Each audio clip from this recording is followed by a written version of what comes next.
नमस्कार। रंग तरंग के इस ब्रांड न्यू एडिशन में आप सभी का बहुत बहुत स्वागत है। मैं हूं जया सिन्हा और रंग तरंग में आज हम आपकी मुलाकात कराएंगे उन कला साधकों से जो भारतीय संस्कृति के कल, आज और आने वाले कल को भी संरक्षित करने में जुटे हुए हैं। ये वो कलाकार हैं जो हमारी मौजूदा पीढ़ी को हमारी जड़ों से जोड़ रहे हैं, उन्हें शिक्षित कर रहे हैं। रंग तरंग में आज एक झलक भारतीय कलाओं की, हमारी संस्कृति की और इतिहास के झरोके से आपके लिए हम कुछ खास लेकर आए हैं, वो भी आपको दिखाएंगे। तो देर कैसी, शुरुआत करते हैं आज के खास एपिसोड की। और आइए अब आपकी मुलाकात कराते हैं एक ऐसे कलाकार से जो अपनी कला के माध्यम से आज भारतीय कला संस्कृति को दुनिया के कोने कोने में पहुंचा रही हैं। मशहूर प्रख्यात नृत्यांगना, एक शिक्षाविद, विरासत विशेषज्ञ के रूप में आज वो मौजूदा पीढ़ी को हमारी संस्कृति से, हमारी जड़ों से जोड़ रही है। कई पुरस्कारों से उन्हें सम्मानित किया जा चुका है, लेकिन क्या वो एक चीज़ जो आज भी उन्हें निरंतर प्रेरित करती है? उनकी ऊर्जा का क्या है राज? आइए आपको मिलवाते हैं प्रख्यात नृत्यांगना डॉक्टर नवीना जाफा से।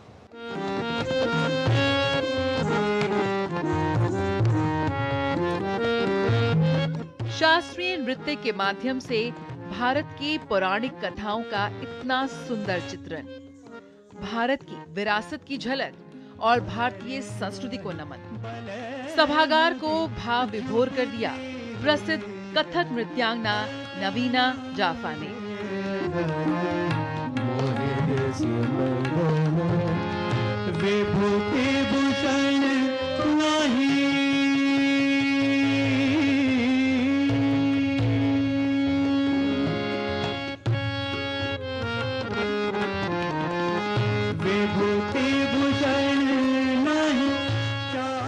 सांस्कृतिक कार्यकर्ता, शिक्षाविद, विरासत विशेषज्ञ, प्रसिद्ध नृत्यांगना नवीना जाफा ने अपनी भावपूर्ण प्रस्तुति से समा ही बांध दिया।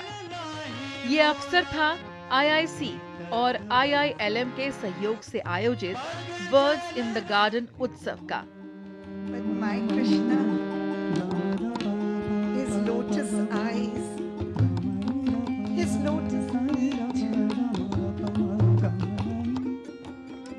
Already intoxicated. He, your Shiva. जहां प्रतिभा और समर्पण का जश्न मनाया गया। इस मौके पर सांस्कृतिक जगत के कई प्रसिद्ध कलाकारों को पुरस्कारों से सम्मानित किया गया। इस मौके पर डॉक्टर नवीना जाफा को सनातन पुरस्कार 2024 से सम्मानित किया गया। Around my neck.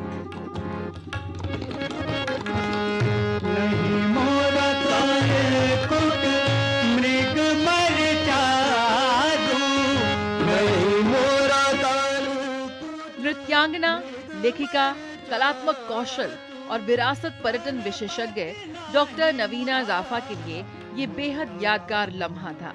उनकी मां पद्मश्री से सम्मानित लेखिका मनोरमा जाफा विशेष रूप से उनका हौसला बढ़ाने इस आयोजन में शामिल हुई। इनका योगदान है 20वीं सदी में जिस तरीके से रचनात्मक बाल साहित्य का आकार और आगाज़ करना, और इन्होंने 250 से ज़्यादा किताबें लिखी हैं। बड़े फेमिनिस्ट किताबें लिखी हैं एडल्ट्स के लिए, बाकी बच्चों के लिए, स्पेशली पिक्चर बुक स्टोरीज़। और उसमें वर्ड्स इन द गार्डन इस उत्सव का नाम है। और हम दोनों आज हरे हरे पहन कर आए हैं। और इन्होंने बहुत फूल पत्ती की कहानियाँ लिखी हैं। एक बायोलॉजिकल क्लॉक करके डॉक्टर कलाम उसमें इन्वॉल्व थे, और एक डॉक्टर सिरोही थे जिनके नाम पर सिरोही पॉइंट है अंटार्कटिका में, उसके ऊपर उन्हें अंटार्कटिका में। फिर इन्होंने बीटल्स के ऊपर लिखा, फिर उन्होंने फ्लावर्स एंड आई लिखी है, फिर उन्होंने मैडम बिल्लो और अपने एंड फ्लावर्स लिखी है। तो बहुत एंड ग्रोइंग ट्रीज़, प्रकृति में किस तरीके से बच्चों को रुचि होनी चाहिए। और मुझे लगता है ये वर्ड्स इन द गार्डन बहुत ही खूबसूरत वो है। और अम्मा तो 2 दिन से सोई नहीं है, इतनी एक्साइटेड थी कि ये आएंगी और खूब तैयार होकर आई। और मेरी खुशकिस्मत है कि ये हैं मेरे साथ मुझे आशीर्वाद देने के लिए।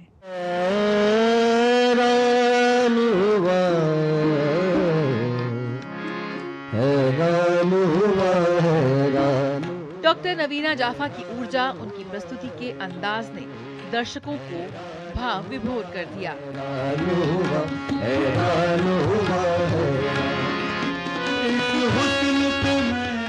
और मुझे बहुत बहुत खुशी है कि वो इस मुकाम तक पहुंची हैं और इनका मुकाम बहुत ऊंचा है अभी, क्योंकि मैंने तो जिस समय से देखा है और मैं और इससे बड़ी मैं आपको क्या बताऊं। मुझे कहा पिक्चर लेना, मैं पिक्चर लेना भूल गई क्योंकि मुझे इतनी खो गई थी इसकी परफॉर्मेंस में। इस हुस्न पे मैं हैरान हुआ, हैरान हुआ, हैरान हुआ, हैरान हुआ। डॉक्टर नवीना जाफा अपनी कला और ज्ञान कौशल से युवाओं को भारत की संस्कृति से जोड़ने में जुटी हुई हैं।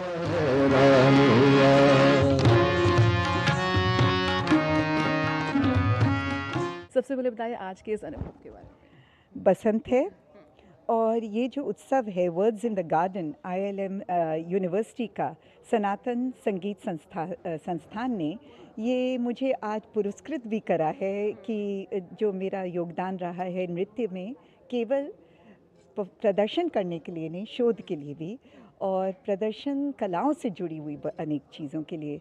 तो आज जब मैं आई तो मैंने 2 बंदिशें करी, एक कामदेव और एक मुग्धा नायिका जो छेड़छाड़ है।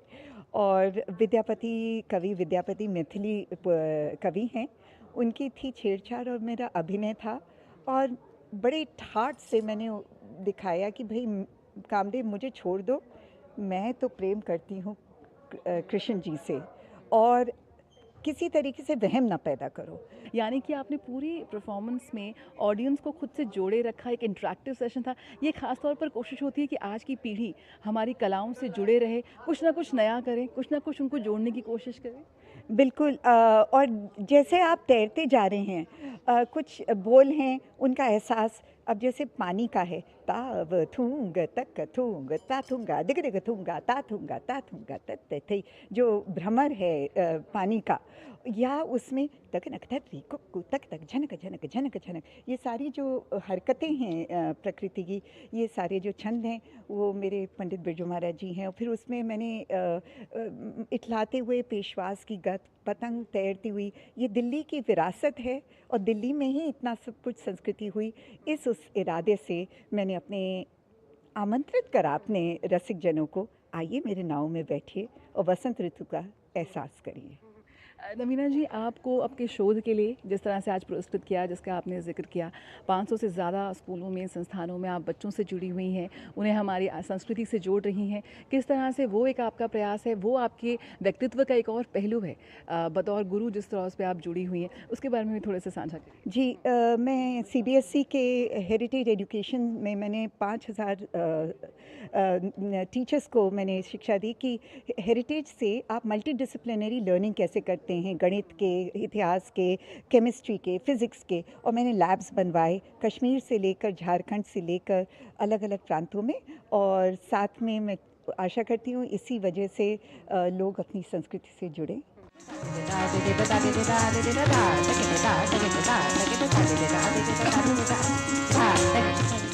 डॉक्टर नवीना की यात्रा उनकी उपलब्धियों की तरह ही प्रेरणादायक है।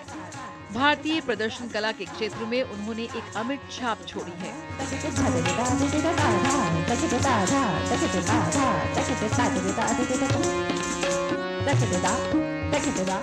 देश की विरासत के संरक्षण में जुटी डॉक्टर नवीना की प्रतिबद्धता उनकी प्रस्तुति में, उनकी कला में साफ नजर आती है।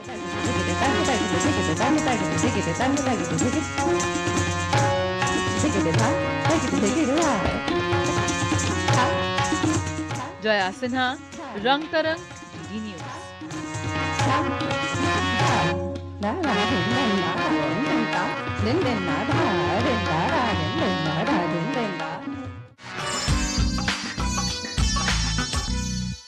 महापराक्रमी, एक श्रेष्ठ योद्धा होने के साथ साथ लक्ष्मण जी कई कलाओं में भी निपुण थे। लक्ष्मण जी की यशोगाथा को, उनके जीवन को, उनके कर्तव्यों को, उनकी कथनी, उनके काम को एक पुस्तक में बेहद खूबसूरती से वर्णन किया गया है। डॉक्टर विनोद बाला अरुण की ये पुस्तक लक्ष्मण गुणगाथा का विमोचन किया गया। आइए आपको लिए चलते हैं इसके कार्यक्रम में। भगवान श्री राम के भाई लक्ष्मण के चरित्र चित्रण को लेकर मॉरिशस के रामायण केंद्र की निदेशक एवं लेखिका डॉक्टर विनोद बाला अरुण ने एक पुस्तक लिखी है। लक्ष्मण गुणगाथा नाम की इस किताब का दिल्ली के प्रवासी भवन में लोकार्पण किया गया। किताब की लेखिका डॉक्टर विनोद बाला अरुण ने किताब के 18 अध्यायों का जिक्र करते हुए कहा कि लक्ष्मण जी को बहुत गुस्से वाला व्यक्ति माना जाता रहा है, लेकिन लक्ष्मण जी धैर्य के परिचायक भी हैं। विभिन्न पुस्तकों के अध्ययन से ये बात सिद्ध होती है, लक्ष्मण जी के बिना राम जी की जीत इतनी आसान नहीं होती। डॉक्टर बाला ने कहा कि मां कैकेयी ने भी बहुत सोच समझकर भगवान राम को वन गमन के लिए भेजा और वहीं लक्ष्मण जी ने भी स्वयं राम जी के साथ वन जाने का फैसला किया था। अंतर्राष्ट्रीय सहयोग परिषद के प्रवासी भवन में हुए समारोह में अध्यक्षता परिषद के अध्यक्ष वीरेंद्र गुप्ता ने की। विशिष्ट अतिथि के तौर पर श्री राम कथा वाचक अजय भाई ने लक्ष्मण जी को समर्पण पुरुषोत्तम बताकर उनके योगदान की सराहना की। प्रभात प्रकाशन के प्रभात कुमार ने पुस्तक के प्रमुख बिंदुओं पर अपनी बात रखी, तो अनिल जोशी ने पुस्तक का मर्म समझाया। हमारे साथ आज बातचीत करने के लिए मौजूद है डॉक्टर बीनू। हम उनसे बातचीत करते हैं। डॉक्टर साहब, ये बताइए कि रामायण केंद्र कैसा चल रहा है? सबसे पहले मैं अपने सभी दर्शकों को जय श्री राम कहना चाहूँगी। जी, रामायण सेंटर की स्थापना 2001 में हुई थी और मॉरिशस की संसद ने एक विधेयक पारित करके इसकी स्थापना की थी और मुझे लगता है विश्व में एकमात्र ऐसा देश है जहाँ इस प्रकार का कार्य पूरा हो सका।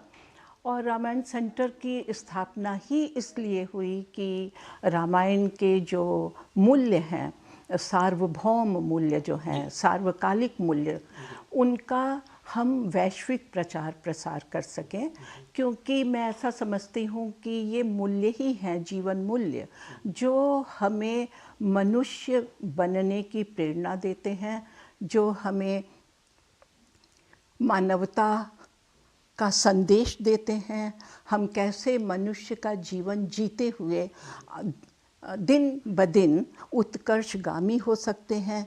ये सारी बातें हमें राम कथा, भगवान राम के चरित्र और उनसे जुड़े हुए जितने भी पात्र हैं उनसे सीखने को मिलती है। मॉरिशस दुनिया में एकमात्र ऐसा देश है जिसने रामायण केंद्र बनाया और उसकी संसद ने वहाँ मंजूरी दी। कैसे सब संभव हुआ? ये एक दिन में नहीं हुआ, इसके पीछे वर्षों का प्रयत्न था। मेरे पति पंडित राजेंद्र अरुण, वे 1982 से मॉरिशस ब्रॉडकास्टिंग कॉरपोरेशन, जो वहाँ का रेडियो और टेलीविज़न का जो केंद्र है, तो वहाँ पर रेडियो पर एक कार्यक्रम करते थे, मंथन, और वो रामचरितमानस पर आधारित था। आधे घंटे का वो कार्यक्रम होता था। वो इतना अधिक लोकप्रिय हुआ कि उसके बाद लोगों ने उनसे कहा कि आप कथा कीजिए। और वो मेरे पति बहुत अच्छे लेखक, बहुत अच्छे वक्ता और बहुत विद्वान व्यक्ति थे, बहुत अच्छा बोलते थे। तो फिर उन्होंने वहाँ राम कथा आरंभ की। फिर उनको लगा कि नहीं, केवल इससे काम नहीं चलेगा, मुझे लेखन के माध्यम से भी रामायण का प्रचार करना है। तो उन्होंने रामचरितमानस के विभिन्न पात्रों पर, रामचरितमानस पर आधारित उन्होंने पुस्तकें लिखी। वो पुस्तकें भी बहुत लोकप्रिय हुईं। तो इन सबसे उनके मन में ये भाव पैदा हुआ कि यदि इस देश की सरकार रामायण को मान्यता दे तो ये बहुत बड़ी बात होगी। इसलिए एक ऐसी संस्था बनाई जाए जिसको यहाँ की संसद मान्यता दे। और उन्होंने फिर सरकार से बातचीत की, बीच में रुकावटें आईं जो कि हर अच्छे काम में आती हैं, और वहाँ की सरकार को हम धन्यवाद देना चाहेंगे जिन्होंने इस बात को समझा कि हाँ, रामायण के मूल्य जो हैं वो सबके लिए हैं और उनका ज़रूर प्रचार प्रसार होना चाहिए। मैं एक बात बताना चाहूँगी कि जब हमने उसके उद्देश्य बनाए थे कि क्यों रामायण सेंटर की स्थापना होनी चाहिए, तो उनके उद्देश्यों में एक ये भी उद्देश्य था कि हिंदू जाति के लिए, हिंदू जाति के उत्थान के लिए।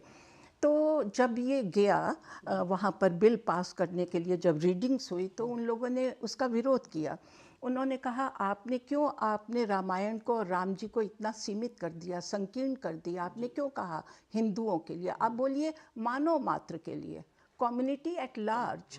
तो हमने उसमें जब कम्युनिटी एट लार्ज जोड़ा तब जा कर के उसको स्वीकृति मिली। और जितने भी वहाँ पर मेंबर्स ऑफ लेजिस्लेटिव असेंबली, वहाँ बोलते हैं एमएलएज, जितने भी थे वो हर समुदाय के थे, अफ्रीका के हैं, चाइना के, चीनी हैं, हर तरह के, और सबने उसमें अपने अपने विचार रखे थे और ये निर्विरोध सर्वसम्मति से पास हुआ।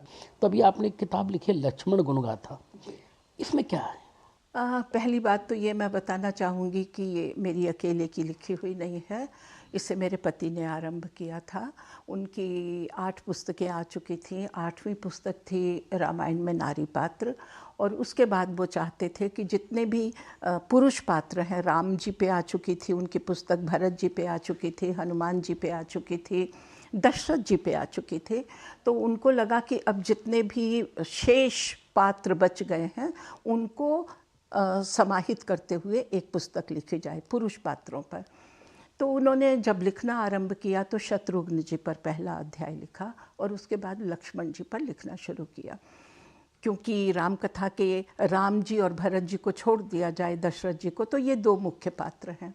तो शत्रुघ्न जी के बाद उन्होंने जब लक्ष्मण जी पर लिखना शुरू किया, उनका स्वास्थ्य बहुत बिगड़ गया, उनको पार्किंसन था और हाथ कांपता था, तो वो आगे नहीं बढ़ा पाए उस काम को। और मैंने सोचा जहाँ उन्होंने लिखना बंद किया है मैं वहाँ से आगे बढ़ाऊँ। तो जहाँ उन्होंने लक्ष्मण जी पे लिखना, जहाँ उनकी लेखनी रुकी थी, मैंने सोचा कि कुछ लाइनें लिख करके, कुछ पृष्ठ लिख के मैं लक्ष्मण जी पर ये चैप्टर बंद करके और आगे अन्य पात्रों पर लिखूंगी। लेकिन मुझे लगता है कि राम जी को कुछ और मंजूर था, लक्ष्मण जी को कुछ और मंजूर था, और उन्होंने कैसे मुझसे पूरी पुस्तक लक्ष्मण जी पे लिखवाई, मैं नहीं कह सकती कि मैंने लिखा है।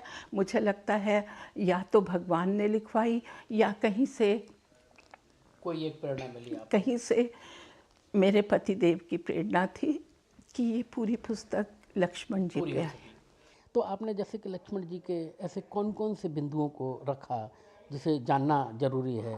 तो इसलिए है तो ये पुस्तक मूल रूप में तो रामचरितमानस पर आधारित है, लेकिन जहाँ भी मुझे लगा कि यहाँ वाल्मीकि जी से मुझे कुछ लेना है ताकि लक्ष्मण जी के चरित्र के साथ हम न्याय कर सकें, वहाँ मैंने वाल्मीकि जी से भी लिया। तो वाल्मीकि जी ने, जैसे तुलसीदास जी ने, मैं एक उदाहरण दे रही हूँ कि जैसे तुलसीदास जी ने लिखा कि जब चित्रकूट में भगवान राम लक्ष्मण जी सीता जी पहुँचते हैं तो ये होता है कि पर्णकुटी कहाँ बनाई जाए। तो एक जगह लक्ष्मण जी जा कर के चुनते हैं, राम जी को दिखाते हैं कि देखिए ये जगह ठीक है। राम जी बोलते बहुत सुंदर।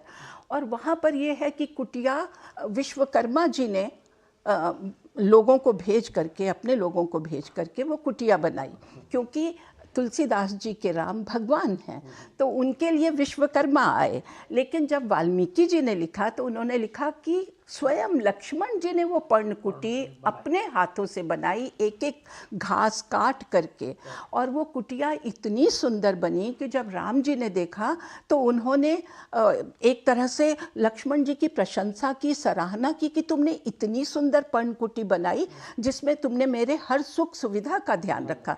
तो ये जो उनका गुण है ये वाल्मीकि रामायण में और अधिक निखर करके आया है। ऐसे बहुत सारी चीज़ें हैं। जैसे कि हमेशा राम जी के साथ तो लक्ष्मण जी रहते ही रहते थे, और एक तरीके से देखें कि पूरी यात्रा, जब वनवास का पूरा कार्यकाल, लक्ष्मण जी एक बड़ी ताकत के तौर पर एक बिल्कुल दंड के साथ उनके साथ रहे वो, और लेकिन जनमानस में लक्ष्मण जी को अभी उतना वो नहीं मिला। हाँ, वो इसलिए नहीं मिला क्योंकि श्री राम महानायक हैं, राम कथा के महानायक श्री राम हैं। तो हर महानायक के साथ यही होता है कि जो बाकी चरित्र हैं, बाकी जो पात्र हैं, वो एक तरह से परिधि पर आ जाते हैं, केंद्र में महानायक होते हैं। इसीलिए बाकी चरित्रों पर और पात्रों पर इतना अधिक प्रकाश नहीं डाला गया जितना कि राम जी पर। और जैसा आपने कहा कि तुलसीदास जी ने स्वयं लिखा है कि रघुपति बिमल कीर्ति पताका, कि रघुवर के मतलब भगवान राम की कीर्ति पताका को गगनचुंबी बनाने में लक्ष्मण जी ने डंडे की भूमिका निभाई। आपके पास कितना भी सुंदर झंडा हो, कितनी भी सुंदर पताका हो, यदि सुंदर डंडा नहीं होगा तो वो पताका ऊंची कैसे उड़ेगी। तो एक तरह से श्री राम के यश को दिगंतर तक फैलाने में लक्ष्मण जी ने महती भूमिका अदा की है। मुझे नहीं लगता विश्व में कहीं भी कोई ऐसा पात्र होगा जिसने अपने भाई के लिए सबका त्याग कर दिया। और वाल्मीकि रामायण में भी है और तुलसी रामचरितमानस में भी है कि जब लक्ष्मण जी को ये समाचार मिलता है राम जी के जाने का, तो बिलख करके रोते हुए आते हैं। और जब वो जाने लगते हैं तो उर्मिला से भी मिलने नहीं जाते, माँ से मिलने जाते हैं सुमित्रा जी से। सुमित्रा जी स्वयं कहती हैं कि तुमरे ही काज राम बन जाहि, लगता है कि तुम्हारे ही कारण राम जी जा रहे हैं ताकि तुम उनकी सेवा कर सको। लेकिन वो उर्मिला से मिलने नहीं जाते। क्या कारण हो सकता है? इतनी जल्दी तो नहीं रही होगी कि उर्मिला से ना मिले, लेकिन उनको ये लगा होगा कि कहीं उर्मिला के आंसुओं के समक्ष मैं कमज़ोर ना पड़ जाऊं। तो कितना बड़ा त्याग है, कितना बड़ा त्याग है। तो हमारी जो राम कथा है, हमारी राम कथा के जो पात्र हैं, उन सबका जो त्याग है, जो समर्पण है, जो प्रेम है, मुझे नहीं लगता कि विश्व इतिहास में हमें कहीं भी ऐसा कुछ भी देखने और पढ़ने सुनने को मिले। समर्पण भाव में तो लक्ष्मण जी का कोई जवाब ही नहीं। मैं और एक बात जोड़ना चाहूँगी कि लक्ष्मण जी के बारे में जब राम जी आ जाते हैं, उनका राज्याभिषेक हो जाता है, तो बड़े बड़े ऋषि मुनि उनको बधाई देने, उनसे मिलने आते हैं। तो अगस्त ऋषि आते हैं, तो अगस्त ऋषि उनसे एक बात कहते हैं, वो वाल्मीकि रामायण में है, मैंने लिया है अपनी पुस्तक में। तो अगस्त जी कहते हैं कि राम जी, आपने जो रावण का वध किया वो कोई बड़ी बात नहीं है। जो मेघनाद का वध लक्ष्मण जी के हाथों हुआ वही बड़ी बात है, क्योंकि ये संभव ही नहीं था कि मेघनाद का वध कोई कर दे, और इसीलिए रावण अपने को अवध्य मानता था। एक कारण ये भी था कि उसे मालूम था जब तक मेघनाद है मेरा तो कोई बाल बांका नहीं कर सकता।